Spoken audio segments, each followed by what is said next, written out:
Hello and welcome to Saints Live, the final whistle. I'm Steve Forbes. And I'm Kenzie Benali. Well, it was a second half rally from Southampton that sees them leave the Amex with a point in a 2-2 draw against Brighton. Now, here to discuss all of the action, we have Dean Hammond and Paul Belveston joining us again. Paul, not the best of starts to the game, but a decent point in the end.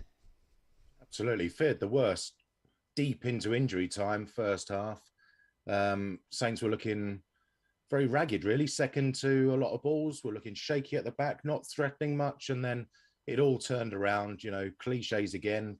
Great time to score, changes the manager's team talks and everything. And second half was a complete transformation. It sort of sums up both clubs' seasons in a way because they're very similar in that at times they've played fantastically well, beaten big teams. Other times looked close to hopeless, let's be honest, and have gone on very poor runs. Both teams all season, mid-table, very similar points so far this season. So the fact that there was sort of a half for each team and some very good stuff in there and some not so good stuff in there, I think that it's a good microcosm of the 34 games we've had or whatever it is so far this season. And Dean, it was our captain that dug us out of a hole down at the seaside today, wasn't it? It was two fantastic goals. Like Paul said, the timing of the first goal for Southampton just gave the team the belief to go into the second half, and a completely different team in the second half. More desire, more tempo, first to everything, winning tackles. But not honestly winning tackles and winning second balls. Every time Southampton did, they almost started up another counter-attack, another opportunity, and just looked like they had loads more energy in that second half. And first goal with a free kick, which we know James Ward-Prowse can do, and the second goal, fantastic. And then I really thought Southampton were going to go on and win it. I thought the two centre midfield players first half were below the standards they've set, but the second half were both fantastic for Southampton. Absolutely brilliant. And James Ward-Prowse and Aurel Romeo took control of the game and really dominated. I thought Shay Adams' hold-up play was brilliant, really, really good. Didn't have many opportunities, didn't create opportunities, but his hold-up play was fantastic. And really enjoyed the second half watching Southampton. I really, really did. Attacking that away end with all the fans there making a noise and cheering them on. It was a well worth point in the end. And good reaction from some disappointment because Southampton were, again, a little bit below past first half and just a little bit of lack of belief and a little bit of lack of energy, if I'm honest. But second half, fantastic, and finished the game really, really strong. So I'm sure the manager will be very pleased. Yeah, most definitely. Belv, as you said just a moment ago that you were fearing the worst in the first half, as were all of us, I'm sure. Obviously, Brighton taking a 2-0 lead like Burnley did on Thursday. What did you make of the goals Saints conceded today? Well, the team clearly weren't listening to us before the game, were they? How dare they? Because, Sid, the crowd can be on edge. They haven't seen many goals. They haven't seen many wins. They will get frustrated. Just, keep them at arm's length. Don't give them any chances inside the box. And then within 2 minutes, it was a bit of a shambles, wasn't it? Brighton have won a throw-in. Now, at my awful level of football growing up, we were always taught to mark the thrower because it's an easy cross in if he's just going to get it back once he's thrown it, pass back, and then he can cross in. I thought maybe, I don't know anything about professional tactics really, but Tino Livramento stood off Cucurella as he got the ball back unmarked. It took a bit of a deflection, his cross in, and then it was just a collision between Salisu and Fraser Forster. Neither of them really committed fully to claiming or clearing the ball, and there was pressure from Enoch and Mwepu in there as well, and then Danny Welbeck just knocked it in from about a yard and a half out. So, yeah, the worst possible start. And then there was some great play in the build-up to Brighton's second. Welbeck involved again, a cracking pass out, switching the play over to the left-hand side from the right. And Salisu had sort of gone in to try and stop that ball or try and nick it off him. And from then he was backpedaling, racing back, and Welbeck had a little head start. And Leo Trossard, again, a lovely ball then into the box after assessing his options, and Salisu at full pace pings it into the side netting. So, he didn't have the greatest first half back after his little rest out of the game, but as we said, second half, it was a complete turnaround. And even in that first half where Brighton were on top and deserved their lead, Forster wasn't hugely busy. So, for them to come back and to keep the belief and all the mental strength you need to come back from 2-0 down, I think that's great credit to Southampton. Especially, I think there was a stat plopped up that Brighton never dropped points from going ahead at home. Of course, they're not very good at going ahead at home or anything, but in 20, 30 games, something like that, they've always gone on to win, or I might have misread it, but it doesn't matter. Southampton did very well, having had that wretched start, to come back and do as well as they did. Yeah, well, this first half seemed to go from bad to worse when Tino Livramento had to go off after suffering what looked like a horrible injury. Dean, we're trying to make out whether it was his knee or his ankle. Could you make out what happened to Tino there? I think it was his knee. I think it was potentially his left knee as well. He knew straight away. As you see, he's going down. He's kind of holding his hand up straight away. So he must have felt the pain straight away. I think it was just too much body weight going through that knee when he was off balance. I think his body shape, he got too low and just tried to push off of it too quickly at the wrong angle. Whether his studs got caught in the grass, I'm not too sure. But he felt it straight away. So obviously all we can do is wish him the best, and hopefully it's not too serious and not too bad for him. It doesn't look great, but I thought he was doing okay up to that point. He was making some good runs forward. Looked like he had lots of energy. Obviously with the attempt he had where he hit the post, he was performing okay and looked a threat for Southampton. So it's one of those things. It's part and parcel of sport, part and parcel of football. You're going to get injuries. You just hope for a player with his ability and the season he's had and his age, it's not too serious. And he can come back and we can see him before the end of the season. That would be great. But I'm sure he'll be in good hands. The medical staff at Southampton are fantastic and they'll look after him. So that's just fingers crossed for him. But it didn't look great. But let's see and just hope the best for him. Yeah, most definitely. It goes without saying that the whole Saints Live team are sending Tino all our very best. Well, let's hear what the fans had to say then after that draw at the Amex. Naturally, a lot of love coming in for our captain, James Ward-Prowse, seems to be the topic of the conversations going on in the comments. Harrison Lovett's got in touch. He says James Ward-Prowse is the Saints hero. That's why he's our captain. JB on YouTube, hello. He says JWP is worth his weight in gold. Teller Perro and Stu also played well today. And Vishnal has also said James Ward-Prowse, man of the match, no question about it. I mean, Belvis, brilliant again from our captain. And I feel like we tend to copy and paste this question now, but another wonderful free kick. In some ways, it wasn't. It was very clever, the free kick. I think Oriol Romeu, Jan Bednarek sort of split to make a gap that he found, and he fired it in sort of bottom corner. Where he can pick out any tiny little square in the netting, can't he, to aim at? And I think in some ways he'd got inside Robert Sanchez's head because he can ping it into either top corner so very well. It didn't look like Sanchez completely trusted his wall because he slightly shifted to that side as Prowse was about to strike the ball. So, maybe he was wrong-footed, but it was a very clever free kick. And this is the thing.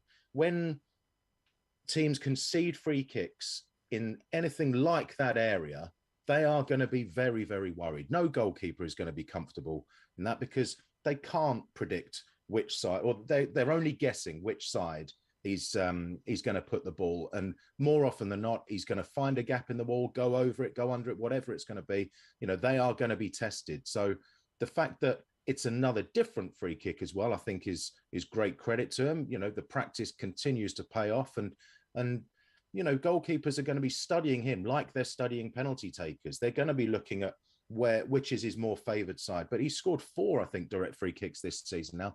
They've all been completely different, and he's the first player up to 10 goals for the season in the squad as well, which is great credit to him. I remember doing an interview with him at the start of the season. He said he wanted to up his goals tally from open play. He's got 6 now, 4 free kicks, up to double figures. He's having a cracking season. Yeah, it was a fantastic time to score, and he proved in the second half that he's not just a free kick merchant.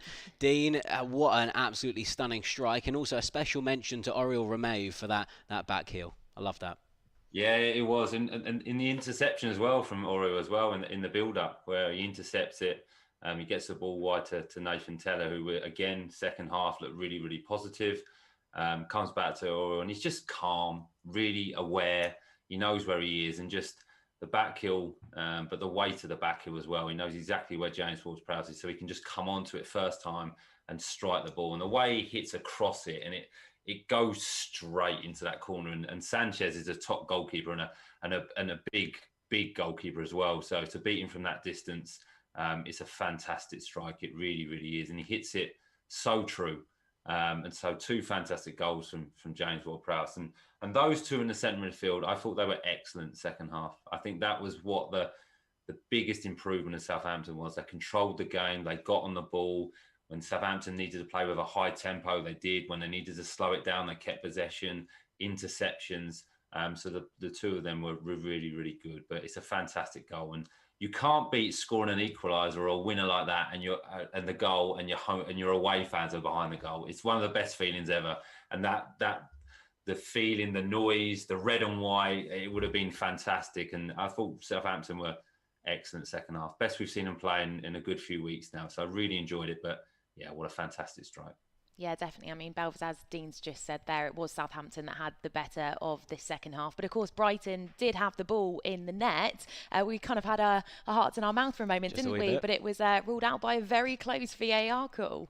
And a very long study by the video assistant referee, wasn't it? Because they needed to get the lines out. There was a big pause while they zoomed in. And, you're always got your heart in your mouth. Which bit of foot, knee, shirt are they gonna pick, and how close is it? And the lines were extraordinarily close together. I was pleased that Pascal Gross wasn't in the starting lineup from a Southampton point of view, because a couple of games ago against Spurs, he created more chances in that game than the whole Tottenham team.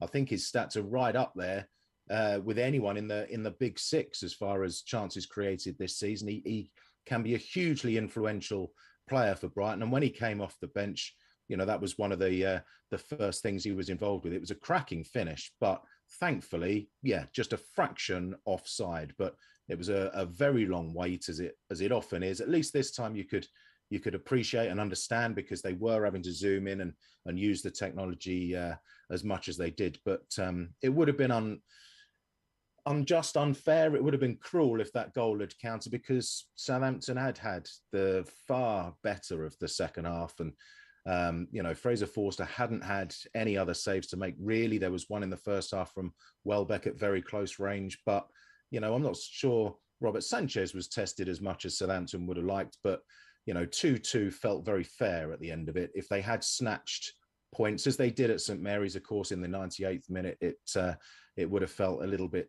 sour, really. Yeah, well, Nathan Teller made his start in the game. It's just his second appearance, actually, since January. He did go off after suffering a wee bit of cramp in the second half. Dean, what did you make of his overall performance today? Well, he had a part to play in both goals. He won the free kick for James Ward-Prowse, where a good central run, and then tried to get through and goal and got fouled.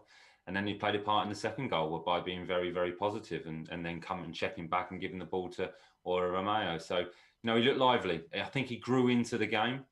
He changed wings at times, so he mixed his game up. A few runs through the centre of the pitch as well. But he has got that pace, which, in modern day football is so important. And I think Nathan's going to get better and better. Had a bit of a stop-start season because of injuries. So that's not really helped him. But I thought he did fine today. I like him. He's positive with the ball. And he's got that young enthusiasm where no fear, really. Just give me the ball. I'm going to take people on. If I make mistakes, no problem. But he'll make something happen. And almost got in, actually, for goal when Gross had just come on, and he made a really, really good tackle by a good link-up play with Shay Adams. So, yeah, he looked good. And hopefully, like you say, it's just cramp, and he can continue playing until the end of the season now. Because I do like him in the team, because he's got that raw pace, which is so important, whether you've got possession of the ball or whether you're playing counter-attack football. It's really, really important. So Nathan did fine today, and hopefully he can continue playing and keep improving all the time. Yeah, most definitely. Well, Belvers, let's look ahead to next Saturday then. Of course, we're back at St Mary's Stadium as we welcome Crystal Palace. What are your early thoughts on that game? Impossible to predict, isn't it? Either team, who knows who's going to turn up and how they're going to play. Crystal Palace in very place in the table to Southampton and to Brighton, and so inconsistent. Sometimes they can be absolutely mesmerising to watch. They've got so many exciting young forward players, particularly. They've got a pretty solid defence as well. You'd say Patrick Vieira has done a fantastic job there this season, changing the style of football from Roy Hodgson. I was at Vicarage Road when he came up against the old Palace manager, and they destroyed them 4-1 that day. They were on a cracking run. They've taken 4 points off Manchester City this season.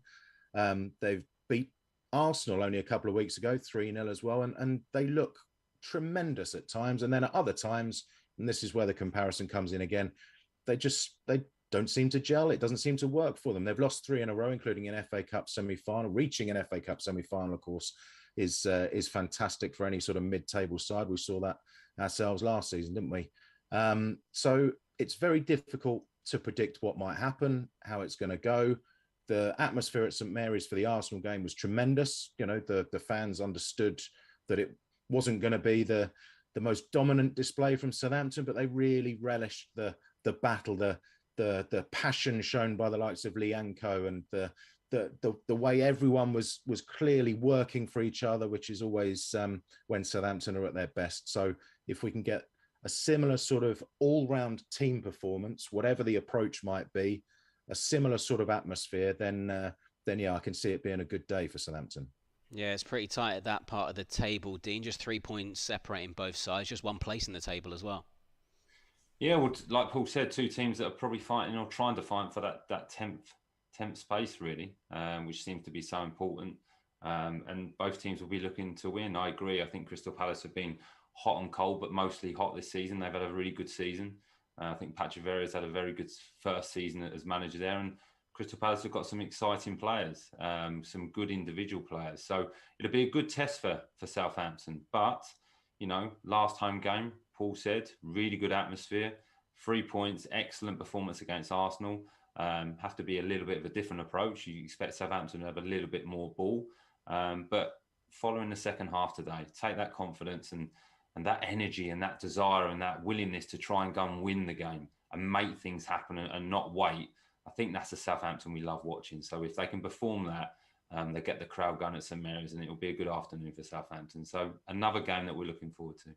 And we get James Ward-Prowse against Wilfried Zaha, which is always box office. Tasty. Yeah, that is always incredibly entertaining. I certainly love that matchup. And I'm thinking as well, if Rosemary can get out her lucky jumper, didn't go quite so well on Thursday, one step better today, maybe against Crystal Palace, we can get the win if she gets it out for a third time. So take note, Rosemary. Well, Dean, Belvers, always a joy to have you with us on the show. Have a wonderful week, and we look forward to seeing you soon. And of course, thank you to everyone who's tuned in to both Saints Live and The Final Whistle. A pleasure to have your company as always. As we've mentioned, Southampton do return to St Mary's Stadium next Saturday to welcome Crystal Palace. That's a 3 p.m. kickoff, so we'll be live with you on Saints Live from 1:45. Join us then. Bye for now. See you soon.